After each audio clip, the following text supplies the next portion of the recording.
And this one, speaking even as a Luo, you cannot say there is any Luo man who says, bury me within 72 hours, bury me naked, don't eat at my funeral. What rubbish is that? Where was this boy raised? He has no authority to speak about the burial of his father, traditionally. He should have kept quiet and gone back to Nairobi. Yeah. And there is no way that as a son you can rule your father's death as accidental. Was he there? Let this thing be investigated professionally. I don't like the fact that the military are investigating it. Because what if he was killed by a fellow military man? They're asking General Ogolla. A lot of people have theories around it. Yeah.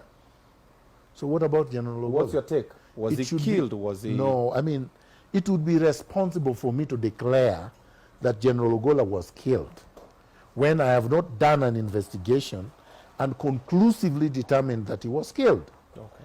But his death is shrouded in mystery. And a lot of people like me do not want the rush and the muzzling tendencies that we saw at the funeral and surrounding his burial. His children spoke a bunch of rubbish. That boy does not know what he was talking about. Joel, his son. Complete rubbish. You know? You cannot say, and this one speaking even as a Luo, you cannot say there is any Luo man who says, bury me within 72 hours, bury me naked, don't eat at my funeral. What rubbish is that? Where was this boy raised? He has no authority to speak about the burial of his father, traditionally. He should have kept quiet and gone back to Nairobi. Yeah. And there is no way that as a son you can rule your father's death as accidental. Was he there? Let this thing be investigated professionally. I don't like the fact that the military are investigating it. Because what if he was killed by a fellow military man? What if his deputy killed him?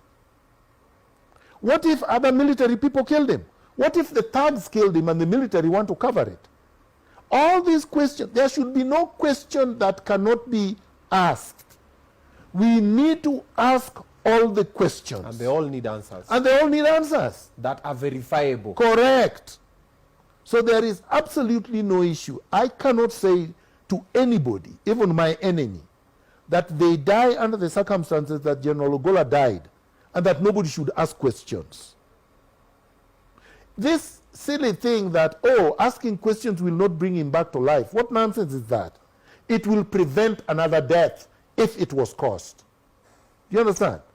Or if it was negligence, we would be able to prevent another negligent death. Why not?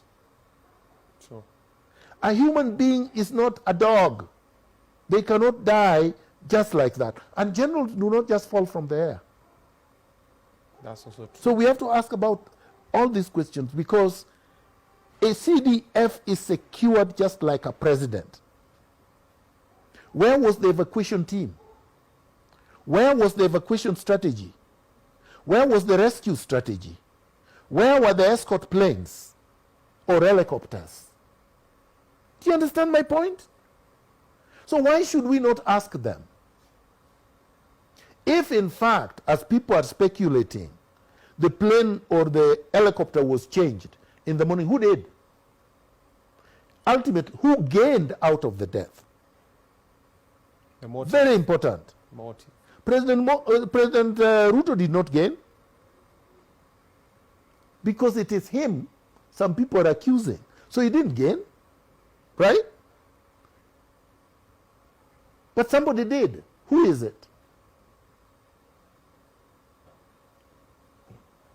There you have it, from the general himself. They're also asking what's your take on the housing levy. Cecilia Wairimu, we have Douglas Masinde, Jacqueline Joroge, Kasim Ilambua, housing levy. If the housing levy was processed properly and transparently through public engagement, I would support it. If there was no monkey business in it, if it was being transparently done and accountably done, I would support it because I want housing for everyone, decent housing for everyone. But it's being rushed like mad and shrouded in mystery. And for me, anything shrouded in mystery, I reject because it is not transparent. But not because of the reasons other people are using. Other people are saying, oh, why are you saying we need a house when I don't need it? Why are you forcing me to pay for something I don't need? Those are the wrong critics. People with money should be able to pay for those without in properly managed economies. If I have money, I should be able to be taxed to help the homeless. I should not be asking, I have a house, I have a job,